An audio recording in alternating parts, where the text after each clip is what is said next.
Hello and welcome to this pick-a-card oracle reading. For this reading, I am using the Mystic Martian Oracle deck, and there is one card for each stack, I guess you could say. So there's card 1 or A, card 2 or B, and card 3 or C. You can pause if you'd like. Other than that, we'll get right into the video. Hello, card 1 or A. Welcome to your pick-a-card reading. You chose grays, specifically the tall grays, and it is in reverse. The keywords here are utilitarian, organized, and intimidating. In the guidebook, it states, most agree the tall grays come from the Zeta Reticuli star system in the Orion constellation, though some have made suggestions they may have come from the Andromedon galaxy, which is even further away.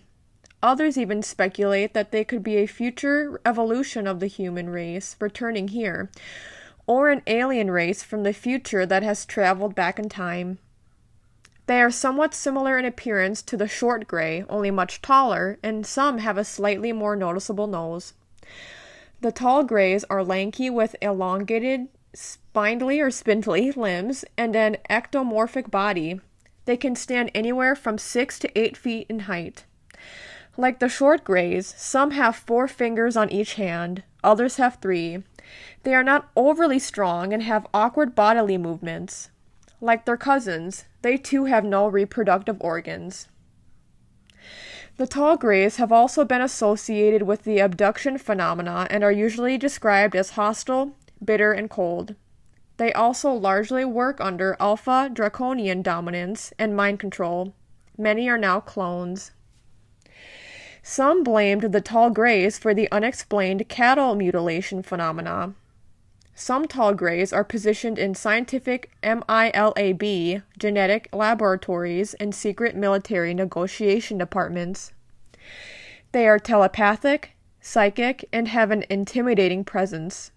The tall grays operate and function in a utility hive mind, Borg-like culture, where individual thought is near non-existent. If we look at the reversed card meanings, it states approachable, free spirit, confession, flexible, laissez-faire, non-interference, and allowance. Based on this, you may identify as someone who is a free spirit and someone who goes with the flow. If you pulled this card, it could also mean that you need to incorporate more of a flowiness into your life and allow yourself to go with the flow more and have less rigid mentality, and to trust more what you feel instead of trying to go only based off of logic. So again, you can pull this card either because you identify with it or because you need to incorporate more of the reversed card's meaning into your life. If you've been feeling stressed out lately, this card is reassurance that you should make sure that you incorporate fun into your life right now. Not everything has to be so serious, and you don't need to get so much done at once. It's okay to still incorporate those fun times into your life and to not only focus on work or school or things that need to be done and the logistical side of life. Thank you, card 1A. Take care. Hello, card 2B, and welcome to your pick-a-card reading. You chose Syrians, B, and this is in reverse. The key words are responsibilities, lessons, and growing up. In the guidebook, it states, Sirian B beings are from the Sirius binary, possibly trinary, star system.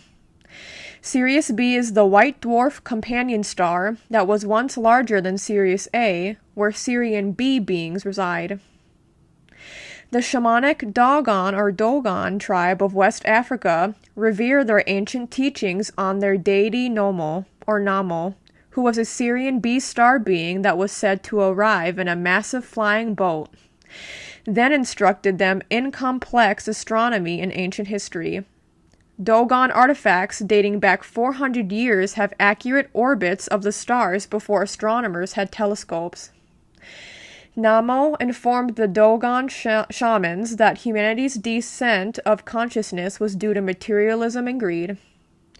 Some suggest certain renegade Sirius B ETs may have sold out and are responsible for providing advanced interdimensional technology to clandestine government agencies for the Montauk and Philadelphia projects, which inside sources say failed miserably with terrible consequences. Sirian B beings are bipedal with amphibian and aquatic features. They are superb in water and have advanced civilizations and technology to navigate cosmos. Sirian B beings visited and interacted with ancient Babylonian, Akkadian, and Sumerian civilizations. The card is in reversed, and the card meaning state, self-loathing, shame, regret, remorse, having a chip on the shoulder, immaturity or being immature, wrong attitude, and self-sabotage. I feel that many of you are stuck in the past for something that was done to you or something that you have done, and you're replaying this in your mind. And some of you, or a lot of you even, it will be a subconscious or unconscious thing. You may not even realize the way you're acting. I feel like half of you don't and half of you do realize why you're acting the way you are, like where everything comes from, but it's really hard to break bad habits or to get out of a rut. And since you pulled this card, I think Spirit wants you to know that, okay, you've gone through this period, but you don't need to stay there. This isn't a moment where you need to stay in a bad attitude or in immaturity. For some of you, I think you need to forgive people. Even if people have done you wrong, it's a time now for you to forgive people. And that doesn't mean you have to forget what's been done for you. That doesn't even mean you have to talk to these people or engage with them in any way. But it will be a lot easier for you to move forward if you let go of the past or let go of a mistake you made or a mistake other people made. And it can be the reverse too, where maybe somebody isn't forgiving you and they have a boundary up and you need to respect that. And just in any other area of your life, if you feel that you're stuck, it could be that self-sabotage where you're not willing to take that next step forward. And maybe you feel that you are not worthy enough for whatever you've been given or any luck that you've had. Just know that once you get out of this mindset, a lot more abundance will come flowing to you. And that can come in the form of monetary abundance, career abundance, or things that involve the emotions, right? So happiness at its core, you can be a lot more happy if you realize what it is that needs to be released, you release it. Or if you need to face some things head on, some things are hard to face, but you got to face these things head on. And then once you overcome, and if you're anxious about something, you still got to, put yourself out there and you got to apply yourself. Once you get over this roadblock, things will fall into place more. Things will be easier for you. And then you'll be less lonely or less sad, less upset. Thank you for watching and listening, Card 2B. Take care. Hello, Card 3C. Welcome to your Pick a Card reading. So the card you chose is Alchemy, the Philosopher's Stone. The keywords are infinity, destiny, and magic. In the guidebook, it states, the Philosopher's Stone, or the Great Work, Latin Magnus Opus, was the term for the ancient esoteric alchemist scientists' prima materia work. Magnus Opus literally means masterpiece, and prima materia means formless substance from the universe. Ancient alchemy was shrouded in coded doublespeak, which involved both physiological chemistry of turning base metals into gold, known as the elixir or elixir of life and immortality, possibly monatomic gold, sorry if I say that wrong, which holds interdimensional qualities. Simultaneously, the alchemists, scientists, mystics practiced the esoteric shifting of universal aether essences and energy hidden to non-seers. The Philosopher's Stone, alchemy symbol of squaring the circle is both mathematical and metaphorical. Mathematically, squaring the circle only with straight lines and circles is impossible. Metaphorically, squaring the circle is about the merging of spirit and matter. The large circle symbolizes the infinite macro universe. The triangle bouncing within the circle symbolizes the ether, spirit trinity of past, present, future. Life, death, rebirth, body, mind, soul. The material square inside the triangle symbolizes the 4 elements, 4 directions, and 4 seasons. The smallest circle inside the square symbolizes the micro-infinite void that links you back into the macro-infinite universe. The upright card meanings are the transcendental, time, space, infinity, shifting perceptions, new beginnings, change, destiny, magic, ascended consciousness, cooking, chemistry, transformation, transmutation, and metamorphosis. I feel that this is the perfect time if you've been thinking of changing your life and switching things up, and you've been drawn towards a certain path. And it doesn't have to be just for a career. A lot of times it is, but anything in your life where you're feeling a shift, like even starting a family, for example, anything.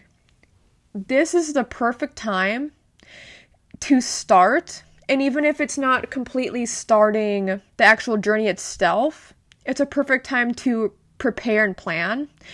But hopefully you have been preparing and planning, because it really is a time to begin whatever it is you want to begin, or you're feeling called to begin at this very point in time. Maybe you're already on the right track and you've already started putting the pieces together for what you want to accomplish. And let's just take it simply.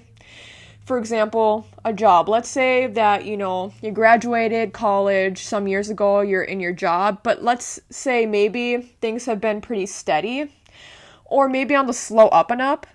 This card is signifying to you that things will dramatically shift, and in that example, maybe you'll get promoted, maybe you'll get a really big bonus or a really big raise. Maybe you'll be recognized for your work, or a different company will reach out to you so that you can provide services for them or work for them. And if this is something new, I really recommend, of course, think logically as much as you can, but intuitively trust yourself.